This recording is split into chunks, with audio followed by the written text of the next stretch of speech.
Saludos y bendiciones en esta hora de la mañana.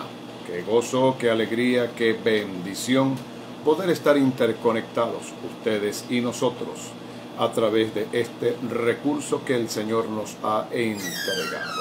Buenos días, bienvenidos en el nombre de Jesús a otra entrega de la Escuela de Discipulado de Reino, discipulando a las naciones de la tierra conforme a Mateo capítulo 28, versos 19 y 20. Muy bienvenidos, buenos días. Hoy lunes 14 de diciembre del año 2020. Ya a punto de cerrar el último año del mes 2020. Si usted es un estudiante regular de la Escuela de Discipulado, le damos la más cordial bienvenida. Si usted se está conectando por primera vez, le saludamos, le bendecimos y le damos la bienvenida de la misma manera. Si usted desea accesar a todo el material de la Escuela de Discipulado, solo necesita suscribirse gratuitamente a nuestro canal de YouTube. Al final aparece la dirección, el link, a través del cual usted puede accesar a todo el material, a todas las lecciones y a todos los temas que hemos tratado durante este tiempo en la Escuela de Discipulado. Así que vamos a preparar nuestro corazón, vamos a preparar nuestro espíritu, vamos a preparar nuestras vidas para recibir hoy de Dios la impartición, la palabra fresca, apostólica, profética, el rema de Dios para nuestras vidas en este día. Recuerde que no hay un privilegio y un honor más grande para un hombre y una mujer de Dios que ser partes de la escuela donde el Espíritu Santo es nuestro maestro por excelencia. Estamos tratando el tema ¿qué es el ministerio? Y esta es nuestra tercera lección correspondiente a este maravilloso tema que estamos entregando. ¿Qué es el ministerio? ¿En qué consiste el llamado?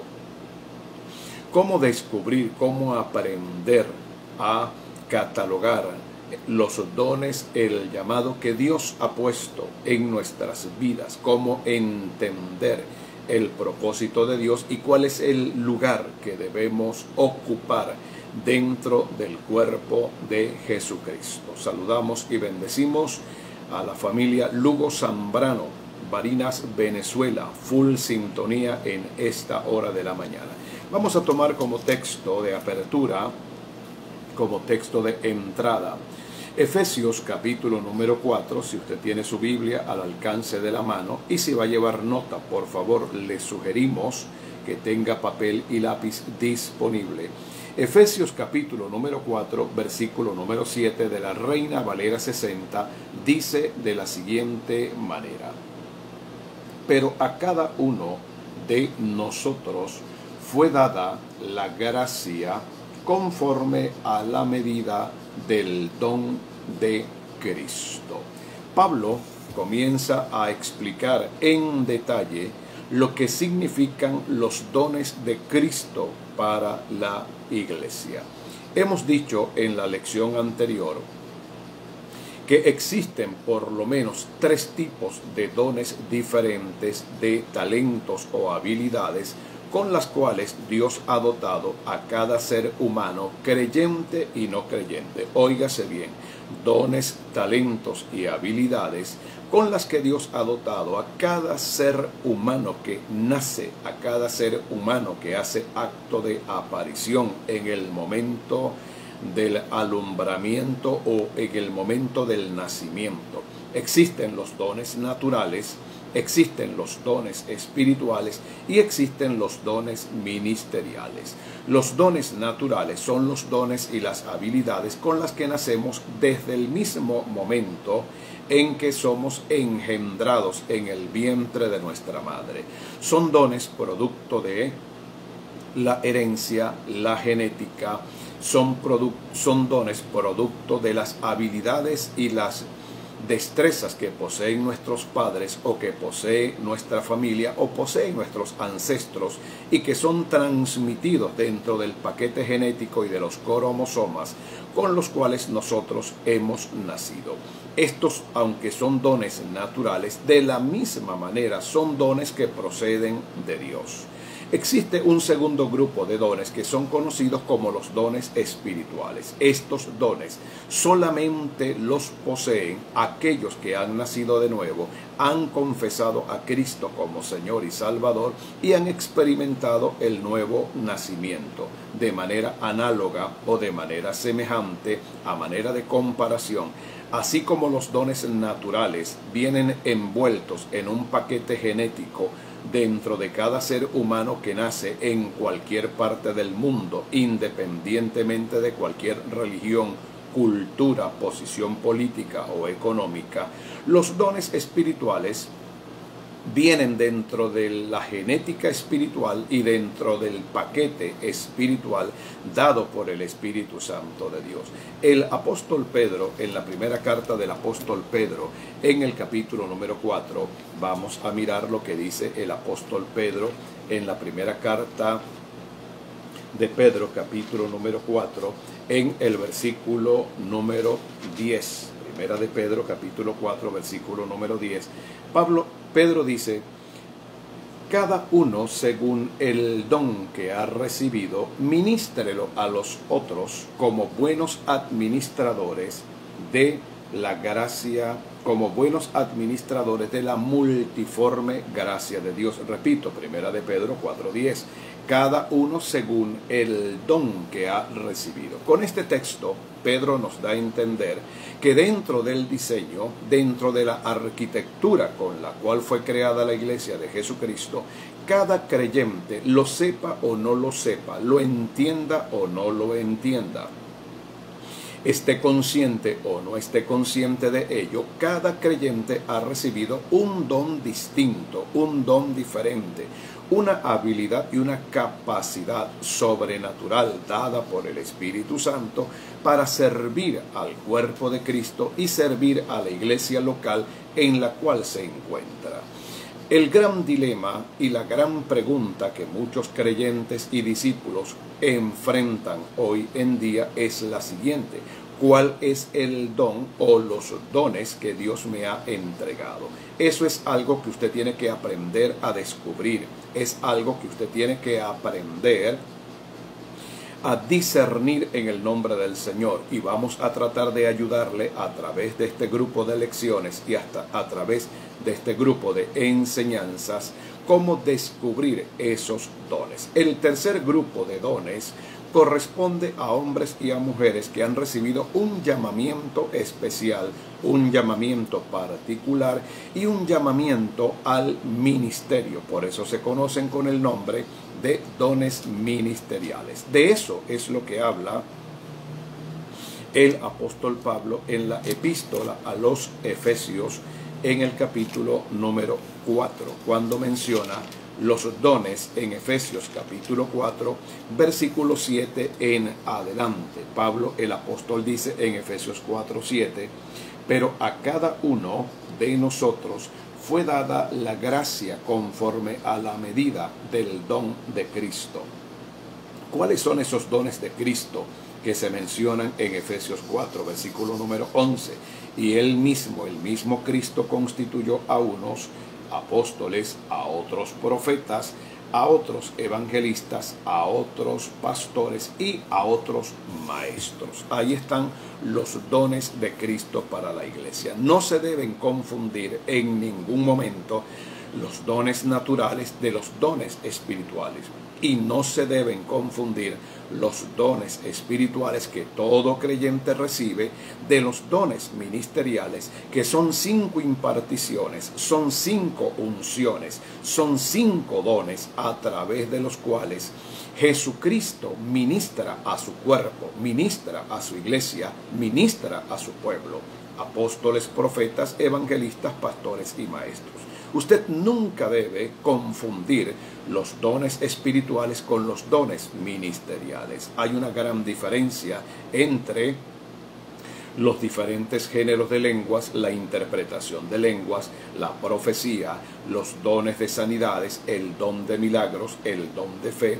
Hay una gran diferencia en el don de palabra de sabiduría, el don de palabra de ciencia, el discernimiento de espíritu y los dones de autoridad, los dones de gobierno, los dones que le dan dirección al cuerpo de Cristo, como son los apóstoles, los profetas, los evangelistas, los pastores y los maestros. Ahora bien, vamos a definir qué significa la palabra ministerio. ¿De dónde proviene la palabra ministerio? Cuando usted utiliza la palabra, tengo un ministerio, soy un ministro, ¿qué es lo que realmente usted está diciendo? ¿Está consciente? ¿Tiene usted la claridad, la revelación, el entendimiento necesario para comprender lo que significa un ministerio y lo que involucra e implica las responsabilidades enormes que significan ser un ministro del Señor? En el idioma griego existen varias palabras, existen varios términos en el idioma original griego en que se escribió el Nuevo Testamento para definir, para conceptuar y para aclarar de dónde proviene la palabra ministerio. Lamentablemente, y cuando digo lamentablemente lo digo con mucho respeto, temor y temblor, al leer nuestras Biblias, la Reina Valera 60 en español, no logramos ver la diferencia, ni logramos ver la distinción que existe en diferentes términos griegos cuando conceptúan y definen lo que significa ministerio y lo que significa ministro. En primer lugar, el término ministerio viene de una palabra griega que es la palabra diaconía. El término diaconía, de donde quedó en español para nosotros diáconos, significa ministro, significa ministerio, significa servidor, significa siervo, significa ministrar. Por lo tanto, si utilizamos correctamente el término diaconía, diáconos, servidores, siervos, ministros, ministerios, un apóstol es un diácono porque es un servidor, un profeta es un diácono porque es un servidor, un evangelista es un diácono porque es un servidor, un pastor es un diácono porque es un servidor, un maestro es un diácono del griego porque es un servidor también.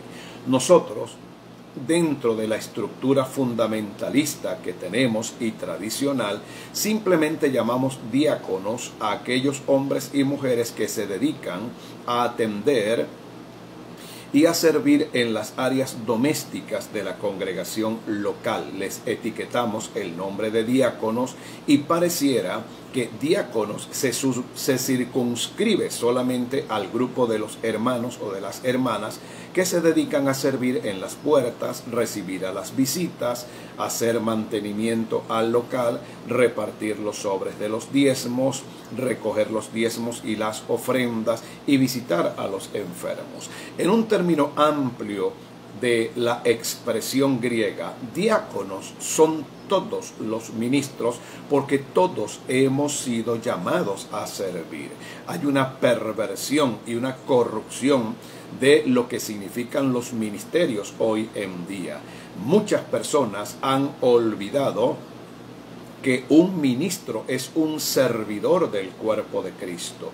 No es un jefe, no es el mandamás, no es el director, no es el presidente, no es una especie de caudillo, no es una especie de rey a quien se le debe rendir pleitesía y servicio. Lamentablemente, muchos han caído en extremos peligrosos, han desvirtuado la grandeza, la majestad del ministerio y no entendemos que mientras más alta es la posición de un ministro, mayor debe ser su humildad y mayor debe ser su actitud de servicio. Jesús lo dijo en las siguientes palabras: porque el Hijo del Hombre no ha venido a ser servido, sino a servir y dar su vida en rescate por muchos. Y Jesús dijo en el Evangelio de Juan, en el capítulo número 13, ejemplo les he dado en todo para que como yo hice, ustedes hagan también. Muchos llamándose apóstoles, llamándose profetas, llamándose evangelistas, pastores y maestros, solo tienen a su alrededor una suerte de súbditos y una suerte de pequeños imperios, de pequeños reinos, donde lo único que hacen es simplemente esperar que los demás vengan a servir. Debemos tener un balance, debemos tener un equilibrio espiritual. Nuestro modelo de apostolado, nuestro modelo de profeta, nuestro modelo como evangelista, nuestro modelo como pastores y nuestro modelo como maestros es nuestro Señor Jesucristo. Él se quitó el manto de la gloria, el manto de la grandeza, tomó un lebrillo, un recipiente con agua, y siendo el Rey de los Reyes y siendo el Señor de los Señores, lavó los pies de los discípulos. Ese es el modelo y ese es el perfil de lo que significa la grandeza de un ministerio, el nivel de servir, el nivel de poder compartir y entender que cuando fuimos llamados al ministerio, Dios nos llamó como diáconos, Dios nos llamó como servidores, no como señores, ni nos llamó a enseñorearnos de la iglesia y del cuerpo de Jesucristo. Así que cuando hablamos de ministerio, el primer término que aparece en el griego original es la palabra diáconos o diaconía, que significa servicio, ministerio, ministrar, que significa servir o siervo. Todo hombre de Dios es un diácono o es un servidor. En el Evangelio de Lucas, en el capítulo número 10, tome nota por favor, en el Evangelio de Lucas, en el capítulo número 10 y verso número 40, el término que se utiliza del griego es diáconos y tiene que ver con una persona que brinda un servicio o que sirve en tareas, en deberes o en quehaceres domésticos. Lucas capítulo 10 y verso número 40. En el libro de los Hechos de los Apóstoles, en el capítulo número 1, son muchos textos los que quisiéramos citar y mencionar, pero por causa del tiempo pues estamos bastante limitados, así que le pedimos que si usted está tomando nota, por favor tome nota y con calma, con pausa en casa, usted pueda revisar todos estos textos en el nombre de Jesús. Saludos a la profeta Suki Villalobos allá en Chile. Saludos a nuestro hermano Jorber Urdaneta en Barranquilla, Colombia. Les bendecimos en el nombre del Señor Jesucristo. Saludos a nuestra hermana Carmen Coromoto, full sintonía en esta hora de la mañana. Otra expresión, otro significado de ministerio, de diáconos, de siervo, de servidor, aparece en el libro de los Hechos de los Apóstoles, capítulo número 1, verso 16 y verso 17. Varones hermanos, era necesario que se cumpliese la escritura en que el Espíritu Santo habló antes por boca de David acerca de Judas, que fue guía de los que prendieron a Jesús, y era conocido o era contado con nosotros y tenía parte en este ministerio. La expresión ministerio, refiriéndose a los discípulos, refiriéndose a los apóstoles, es diáconos. Así que podemos traducir el texto de Hechos 1:17, y era contado con nosotros y tenía parte en este diaconado, en esta diaconía, era un diáconos también. A pesar de que Judas se convirtió en el traidor que vendió a Jesús, el ministerio, el don y el llamado nunca desapareció de él. Tremendo y poderoso entender esas cosas. Otro lugar donde se menciona el término diáconos es en Hechos capítulo 6, versículo 4 y en Hechos capítulo 12, versículo número 25.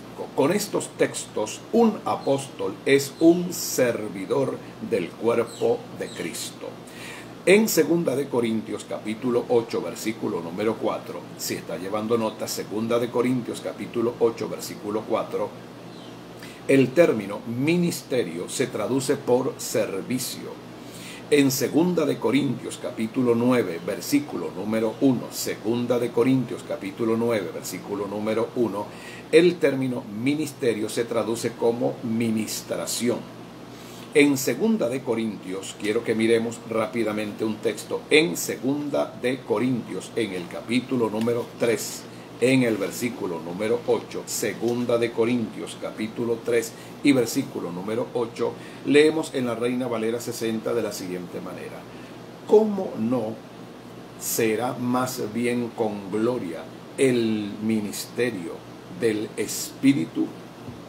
¿Cómo no será más bien, signos de interrogación, con gloria el ministerio del Espíritu? Aquí se está hablando acerca de la persona del Espíritu Santo y se dice que el Espíritu Santo tiene un ministerio. El término griego que relaciona al Espíritu Santo con ministerio es el término diáconos. Impresionante, lo que significa, a la luz de la Escritura y a la luz de la revelación divina, que el Espíritu Santo es un servidor de Dios, es un diácono. Su ministerio es servir, su ministerio es consolar, su ministerio es guiar, su ministerio es fortalecer la vida de la iglesia. El ministerio del Espíritu Santo es enseñar, el ministerio del Espíritu Santo es guiarnos a toda justicia y a toda verdad. Qué maravilloso es tener esta perspectiva y esta revelación con respecto a la persona del Espíritu Santo de Dios. Aunque es Dios en la tierra, aunque fue enviado en el momento en que Jesús subió a los cielos, en Hechos de los Apóstoles, capítulo número 1, el trabajo y el ministerio que el Espíritu Santo ha desarrollado durante 21 siglos hasta que Jesucristo venga a levantar a la iglesia es servir. Por eso cuando hablamos de la unción, por eso cuando hablamos de hombres y de mujeres ungidos, y no vemos una actitud de servicio, no vemos una actitud de humildad, y no vemos la disposición de servir al cuerpo de Cristo, esa unción y estos ungidos o ungidas deben ser observados con mucha atención o detenimiento, porque mientras mayor es la unción, mientras mayor es la presencia del Espíritu Santo, mientras mayor es la gloria en el ministerio, mientras que mayor es la habilitación del Espíritu sobre la vida de un hombre y de una mujer, la característica resaltante de ese hombre ungido es servir, porque el Espíritu que está en él, el Espíritu que lo está ungiendo, el Espíritu que lo está llenando, el Espíritu que lo está insuflando, es un espíritu de servicio, según 2 de Corintios capítulo 3 y verso número 8. Los ángeles son llamados diáconos. ¿De qué me está hablando? Los ángeles de Dios son llamados diáconos, son llamados ministros, son llamados servidores. En Hebreos, en el capítulo número 1, en el versículo número 14, dice la palabra del Señor en la Reina Valera 60, signos de interrogación: ¿no son todos espíritus ministradores enviados para servicio a favor de los que serán herederos de salvación? Los ángeles son ministros de Dios. Los ángeles desarrollan un ministerio. Los ángeles son diáconos de Dios. Son servidores de Dios a favor de los que han de ser herederos para salvación. Una de las características por las cuales Luzbel, el querubín grande protector, se convirtió en el enemigo acérrimo de Dios, es porque Luzbel dejó de ser un ministro, dejó de ser un diácono, dejó de servir al reino de Dios y dejó de servir al Eterno, al Padre, a Jehová de los ejércitos. En el momento en que dejó de servir, dejó de convertirse en un diácono para convertirse en el diablo, para convertirse en Satanás. Usted debe tener mucho cuidado, mucha atención a las palabras que le voy a soltar por el Espíritu Santo. Si usted es miembro de una congregación, si usted es parte de un equipo ministerial, si usted es parte de una congregación local, parte de un ministerio establecido, y en su corazón están surgiendo problemas, en sus sentimientos y emociones están surgiendo inconvenientes para servir al resto de sus hermanos, servir al cuerpo de Cristo, servir a sus consiervos o servir a sus autoridades espirituales, le recomiendo que por favor preste mucha atención y tome medidas urgentes, porque aquel que no tiene la disposición para servir, el hombre o la mujer ungido o ungida con un ministerio que no tiene la disposición de servir al resto de sus hermanos, está incurriendo en una falta y caminando en un terreno peligroso que te puede llevar a quedar descalificado en el ministerio, que puede abrir puertas a espíritus inmundos y a demonios de rebeldía, desobediencia, intransigencia, indolencia, apatía.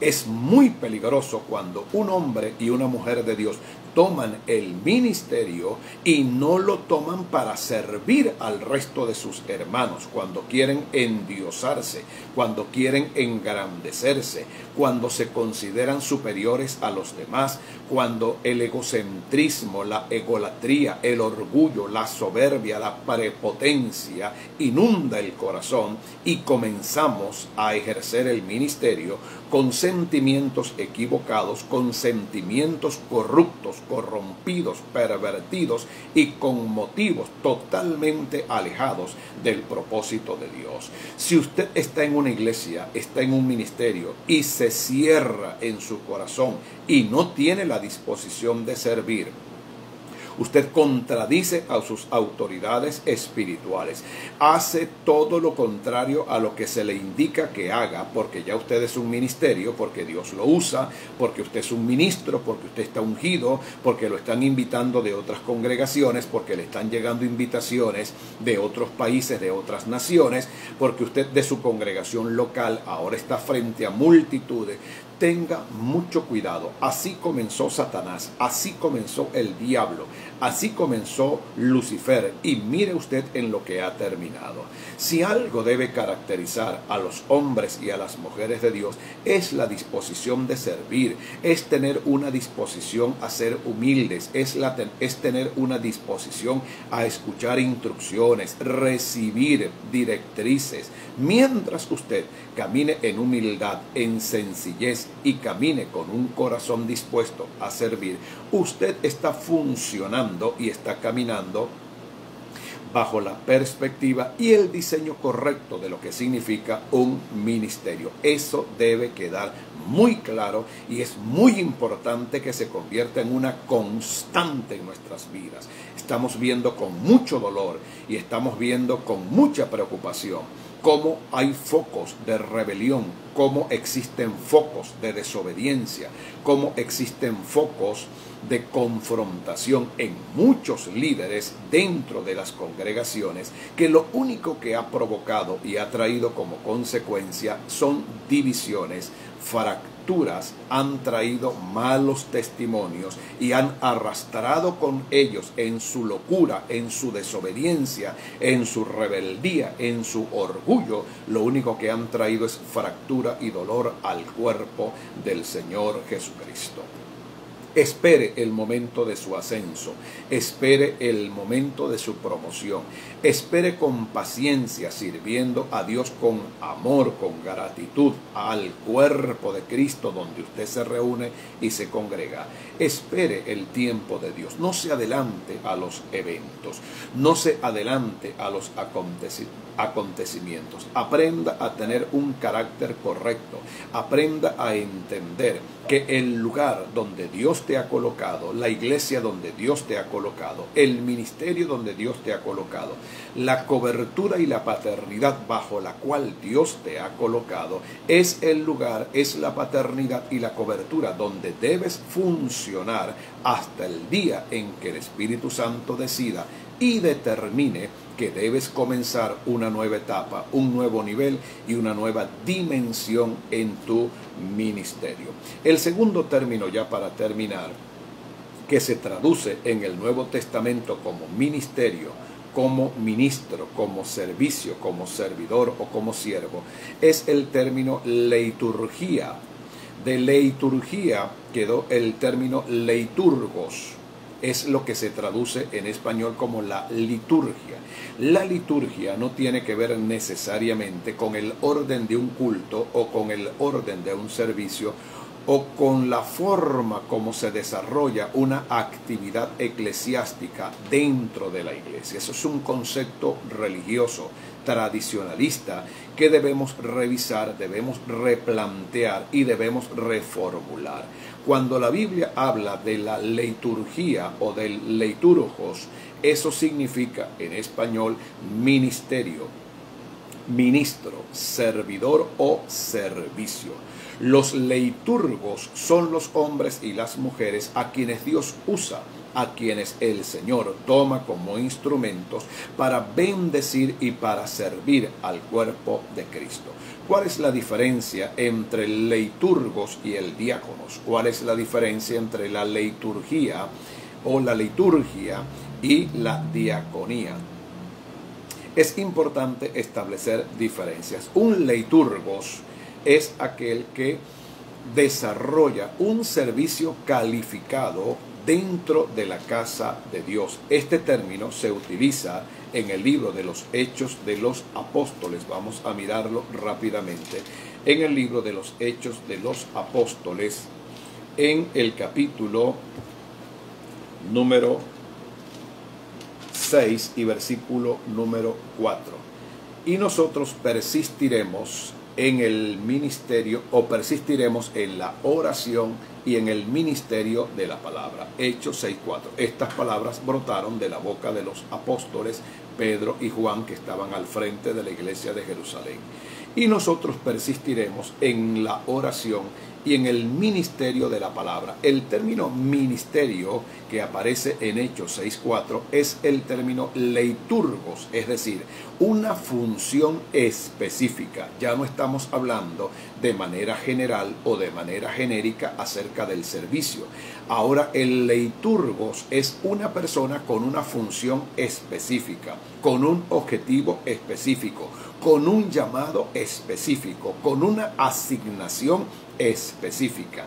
Todos pueden ser diáconos, no todos son leiturgos. No sé si usted entiende la diferencia y captura la idea con la cual estoy tratando de compartir y estoy tratando de establecer diferencias en el uso de los términos. Todos somos diáconos, todos somos servidores en un sentido general, amplio, en un sentido de funcionabilidad dentro del cuerpo. Todos hemos sido llamados a servir, pero no todos ejercemos el mismo servicio. Por eso aparece diáconos del griego, un servicio general. Y luego aparece el término leiturgos, un servicio específico. Dentro de los leiturgos aparecen los apóstoles, aparecen los profetas, aparecen los evangelistas, los pastores, los maestros, los intercesores, los adoradores, los salmistas, los que desarrollan funciones específicas dentro del cuerpo de Cristo. Cada creyente, no importa el tiempo, no importa la experiencia, el conocimiento teológico que posea, ha sido llamado a servir, pero no todos son llamados a ejercer el mismo servicio, no todos son llamados a ejercer el mismo ministerio, no todos son llamados a ejercer el mismo don, no todos son llamados a ejercer la misma función. Es importante que usted como apóstol, usted como cabeza de un ministerio, aprenda a establecer la diferencia. Todos son llamados a interceder, no todos tienen el ministerio de intercesión. Todos son llamados a adorar, no todos son salmistas proféticos. Todos son llamados a alabar a Dios, no todos tienen la unción y la gracia para estar en el altar y conducir al pueblo en la adoración y en la alabanza. Por eso, si no se aprende a distinguir y a diferenciar el manejo, la administración, la unción, la capacitación de los dones, tendremos a muchas personas sentadas en la iglesia que, debiendo activarse y debiendo ocupar un lugar más visible dentro del ministerio, estarán simplemente sentados porque no hay quien les ayude a discernir y a entender la función específica para la cual ha sido llamado. Esto es importante. Conozco casos de personas que están ejerciendo un ministerio, un leiturgos, al cual Dios nunca los llamó. Conozco gente frustrada, conozco gente con un alto nivel de desesperación, conozco gente con un alto nivel de frustración en sus vidas porque fueron llamados, fueron escogidos por el hombre para ocupar lugares, posiciones, ministerios donde nunca debieron estar. Y eso con el tiempo genera un nivel de frustración, de angustia y de desesperación. Si usted ha sido llamado a un ministerio profético y no tiene los dones, los talentos, las habilidades, la habilitación y el respaldo del cielo como profeta, sea honesto, sea humilde y reconozca que ese no es su ministerio. Si usted no fue llamado como evangelista y está tratando de desarrollar un ministerio evangelístico y no ve frutos, no ve resultados, no ve conversiones, no ve sanidades, no ve milagros, las multitudes no vienen para escuchar la palabra, sea honesto, desista. Si usted ha sido llamado, si usted ha sido colocado, si usted ha sido señalado como pastor y lo han colocado en una obra, en una iglesia donde no hay frutos, no hay consolidación, no hay discipulado, no hay resultados, sea honesto, sea sencillo, sea humilde. Si usted se autodenomina apóstol, pero usted no ejerce ningún tipo de autoridad sobre la ciudad, usted no tiene una palabra apostólica, una oración apostólica, una revelación apostólica, un respaldo apostólico de los dones, de la unción y del manto apostólico que debería acompañarle, sea honesto, deje de andar detrás de las modas, deje de andar detrás de la apostolitis que ha invadido a la iglesia hoy en día. Vamos a estar hablando en lecciones posteriores acerca de las señales, acerca de las evidencias y los credenciales que acompañan a un verdadero apóstol. Vamos a estar hablando de las evidencias y los credenciales que acompañan a un verdadero profeta, a un verdadero evangelista, a un verdadero pastor y a un verdadero maestro. Ya para finalizar, entonces hay dos términos del griego que se manejan o se traducen en la Reina Valera 60 como ministerio, como ministro. En primer lugar, diáconos. El término diáconos, para resumir y concluir, tiene que ver con el servicio general, el servicio corporativo, el servicio global que todo creyente debe desarrollar en el instante preciso en que Dios lo llama. Usted debe entender que junto con la salvación usted fue llamado a servir. No importa que le coloquen el título o la etiqueta de nuevo creyente, su obligación importante es servir. Pero hay otro tipo de servicio y de ministerio que es el leiturgos, que proviene de liturgia, que significa un servicio específico. Hechos capítulo 6 y versículo número 4. Los apóstoles no fueron llamados solamente a servir a todo el cuerpo, fueron llamados específicamente con dos finalidades como apóstoles del Señor. 1, persistiremos en la oración y 2, persistiremos en el ministerio de la palabra. Bien, gracias por habernos acompañado. Hemos llegado por el día de hoy al final de nuestra lección. Si usted está interesado en conocer más acerca de estos temas, gratuitamente suscríbase a nuestro canal de YouTube. Solo necesita tener un correo electrónico de Gmail y suscribirse a nuestro canal. Es totalmente gratis. Allí va a encontrar mucho material de enseñanza. Volveremos a encontrarnos el día miércoles de esta semana en el horario de las 9:30 de la mañana hasta las 10. Gracias por ser parte de esta maravillosa escuela. Comparta este material, dé a conocer esta palabra con toda su lista de contactos en el nombre de Jesús. Recuerde que esta escuela y nuestro ministerio tiene como finalidad apostólica reproducir, tiene como finalidad apostólica multiplicar lo que Dios nos ha entregado, pues hemos sido llamados a servir y a dar de gracia lo que de gracia hemos recibido. Será hasta una próxima oportunidad. Shalom es paz, que tenga un día muy bendecido en el nombre del Señor Jesucristo. Amén, amén y amén.